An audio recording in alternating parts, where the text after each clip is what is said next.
Eh bien, bonsoir à ceux qui sont là. J'espère que le son passe bien et que vous m'entendez. J'ai un peu de mal à régler le micro ce soir. Alors, ici, on va donc jouer à Corpse Party, le premier, sur PSP en fait. À quelle occasion le troisième épisode Blood Drive vient de sortir sur PlayStation Vita. Et voilà, on n'a pas encore de quoi vous streamer de la PS Vita. Donc, en attendant, on va simplement passer sur le premier épisode, parce que la série est quand même assez peu connue chez nous. À tort, à mon sens. Je vais lancer ça vite fait. Donc voilà, j'ai un fan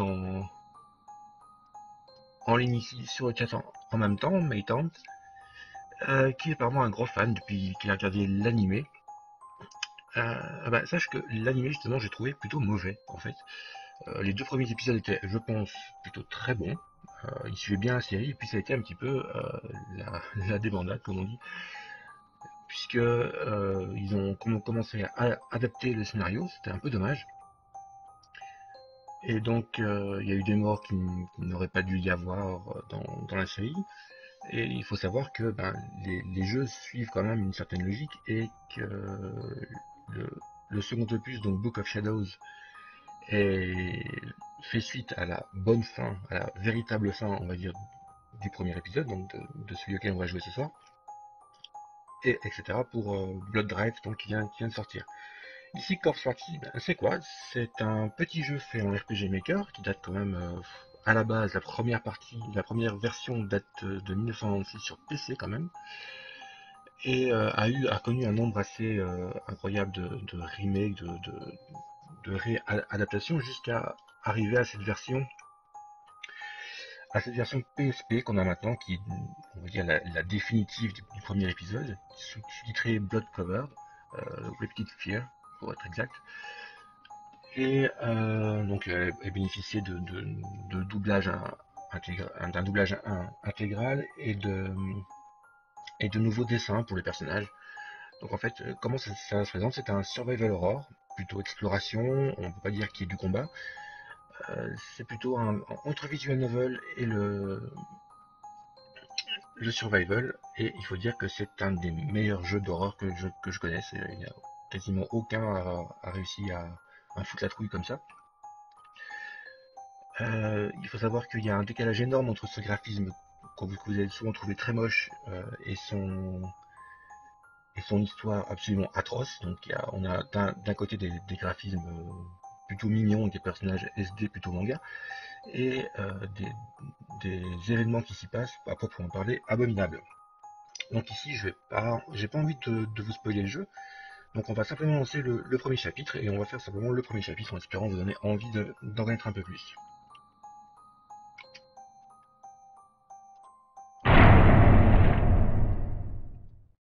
Alors je vais laisser volontairement l'intro pour histoire que vous situiez un peu.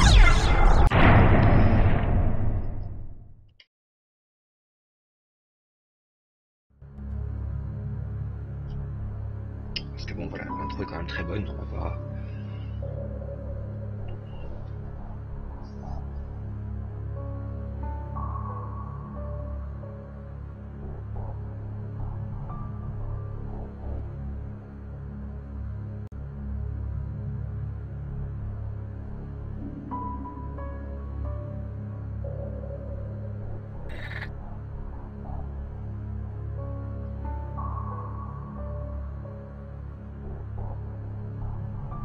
ちょうどこんな雨の降る放課後だったそうよ。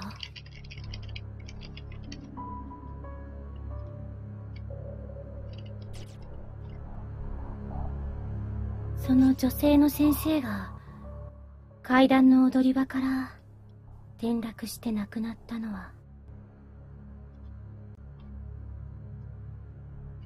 みんな知ってるよね。私たちの学校、如月学園が建てられる前、この場所にもともと建っていた天神小学校。不幸な事故だったわ。当時の校長先生は学校のことをまるで我が子のように大事に思っていたみたいなんだけど。その事件をきっかけに廃校が決定しちゃったの。それ以来心を病んでしまった校長先生は学校が閉鎖された当日に校舎の屋上から身を投げて自殺しちゃったんだって。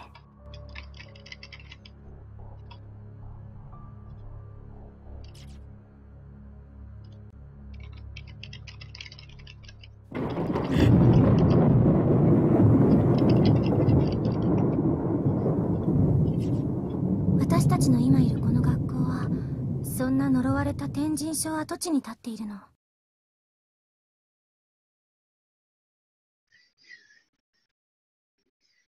Et voilà, et comme vous le soulevez dans le chat, donc l'intégralité du jeu sur PSP est doublée, et les doublages sont à proprement parler exceptionnels, vraiment très très bons. En japonais, bien entendu. Heureusement, ils n'ont pas fait l'erreur de les traduire en anglais. Et ce qui est très fort aussi, c'est qu'ils ont donc pallié un petit peu à la technique graphique du jeu en jouant énormément sur le son, grâce donc au système binaural, hein, si vous ne savez pas ce que c'est. Ça a donné l'impression à vos oreilles d'une spatialisation du son.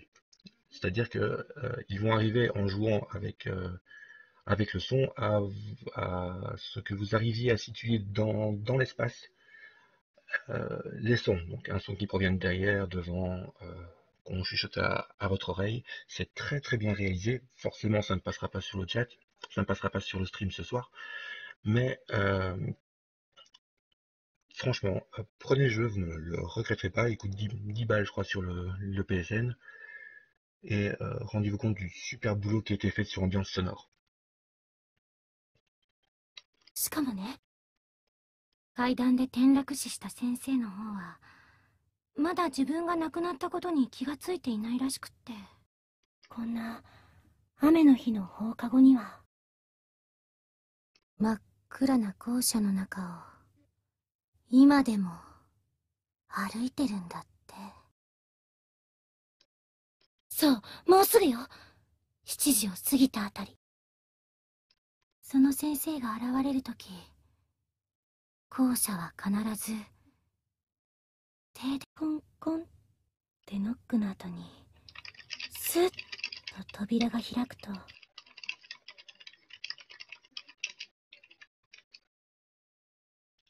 真っ白の顔が覗いてね、まだ残ってるのって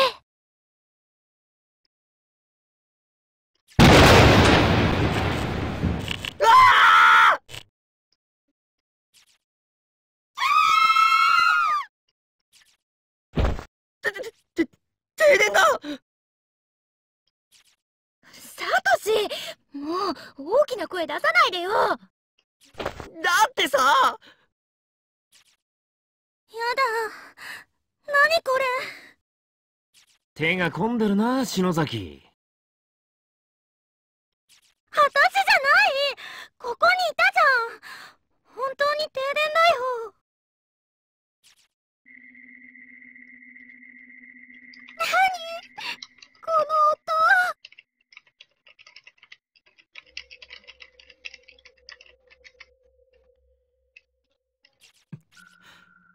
音。音楽室の方が。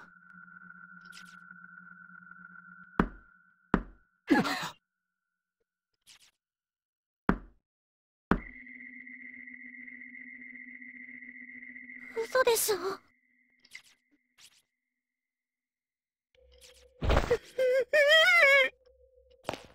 ちょっとサトシ、何しがみついてるのよ。あとそこ胸。すまん、見えなくて。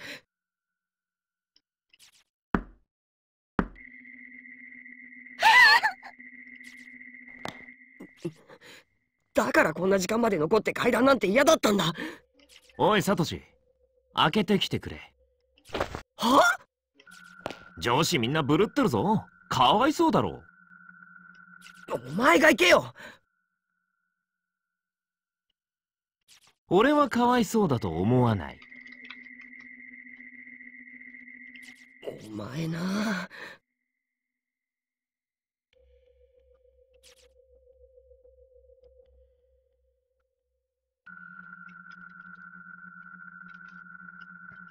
Donc vous voyez, hein, les déplacements se font vraiment à l'ancienne pour à la façon des anciens JRPG Super NES et compagnie. Hein,まだ残っているの？ mais ça fonctionne très bien. 早く帰りなさい。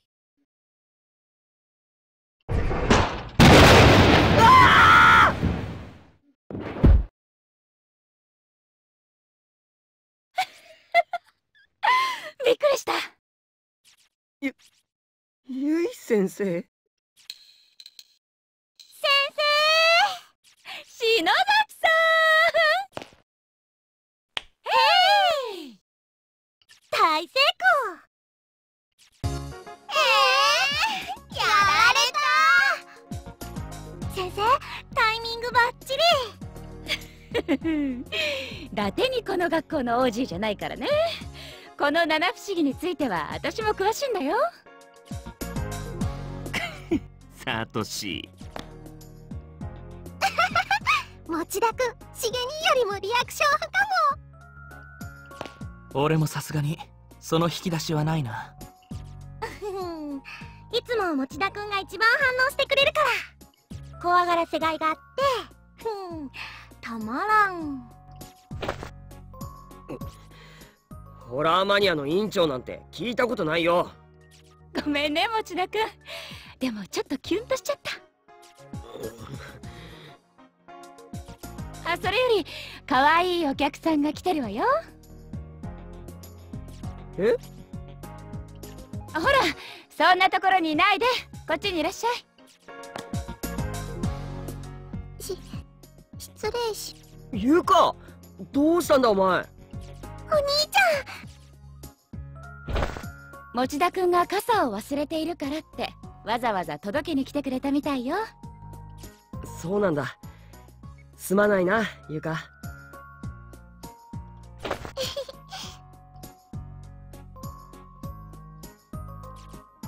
その子、中等部の子？ゃん。はじめまして。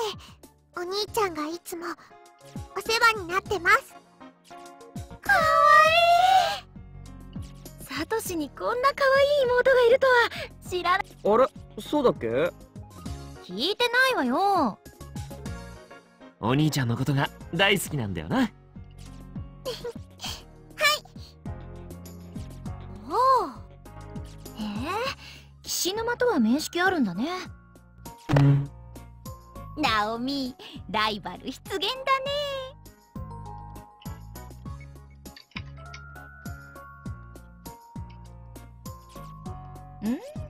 何言ってるのかな。この口、この口。はいはい、みんなもう7時回ってるわよ。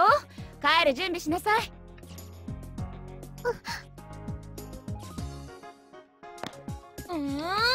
おしりこ屋の片付けはまだ帰りたくない。このまま明日も文化祭やれそうだよな。篠崎さん、私が来る前に片付け終わらせておくって約束だったでしょ。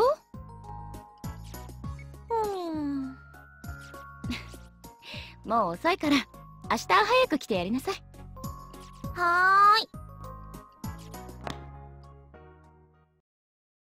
それじゃあ鈴本さんも名残惜しいけど向こうに行っても元気でね。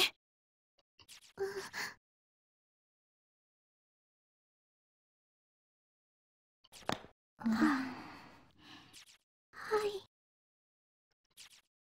すずめちゃんいなくなると寂しいな。鈴本さんならすぐ友達できるよ、絶対。引っ越しって言ってもそう遠くないしさ。冬休みにはみんなで遊びに行くからさ、